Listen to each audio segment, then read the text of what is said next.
Sila na nga ba? Si Lorna Tolentino at Lito Lapid may relasyon na raw. Ito ang usap-usapan ngayon sa mundo ng social media. Lukang-luka ang ilang piling miyembro ng entertainment press sa mga pasabog na revelasyon ng talent manager na si Lolet Solis, tungkol kina Senador Lito Lapid at Lorna Tolentino. In fairness, talagang pak na pak ang tambalan nina Lorna at Senador Lito sa kapamilya action drama series na Batang Quiapo, na pinagbibidahan ni Coco Martin.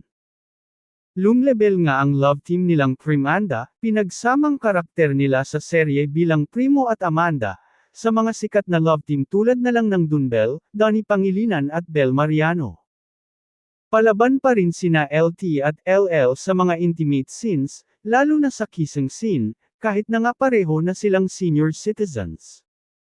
Sa isang press con, naitanong kay Lolet Solis, kung totoong nililigawan ni LL si LT. Ani Lolet, "Nako, Day. Sabi ko sa kanya, lagi mong isipin, galing ka kay Rudy Fernandez na mas mataas noon ang level di ba? Dapat pagpipili ka, dapat ka level din ni Rudy."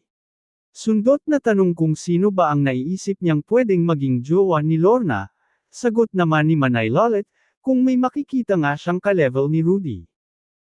Kahit wala sa showbiz, ka-level man lang sana ng status ni Rudy, di ba?